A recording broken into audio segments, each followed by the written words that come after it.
বাঙালি মানেই হলো পোস্ত। তাই আজকে ভাবলাম পোস্ত দিয়ে কি অন্যরকম বানানো যায়। তাই জন্য আজকে বানাবো ডিম পোস্ত।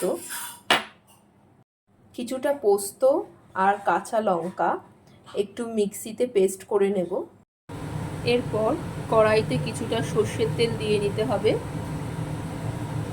তার মধ্যে আগে থেকে সেদ্ধ করে রাখা নুন দিয়ে মেখে রাখা ডিমগুলো হালকা করে ভেজে নিতে হবে।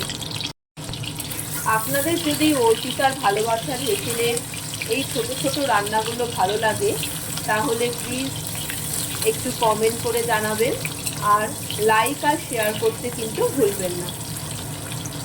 ডিমগুলো ভাজা ভাজা হয়ে গেছে, এবার এগুলো তুলে নেব। এবার ওই তেলেই কুচি করে রাখা পেঁয়াজ আর কুচি করে রাখা টমেটো একটু ভাজা ভাজা করে নেব। এরপর একটা টিফিন বক্সের মধ্যে আগে থেকে বেটে রাখা পোস্ত বাটাগুলো দিয়ে দেব। সেদ্ধ ডিমগুলো এর মধ্যে দিয়ে দেব। ভেজে রাখা পেঁয়াজ আর টমেটোটা এর মধ্যে দিয়ে দেব। স্বাদ মতো নুন দিয়ে দেব। এরপর এটা ভালো করে মেখে নেব।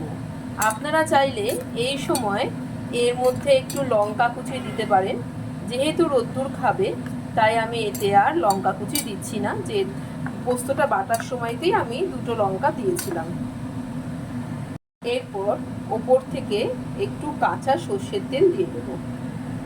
এরপর গ্যাসে একটা প্যান বসিয়ে তাতে কিছুটা জল দিয়ে নেব, আর জলের মধ্যে এই টিফিন বক্সটা বসিয়ে 10 মিনিট হতে দেব, লো ফ্লেমে কিন্তু অবশ্যই।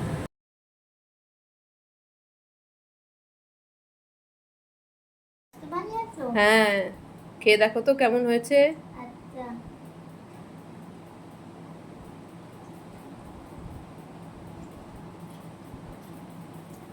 দারুণ হয়েছে। I love you two.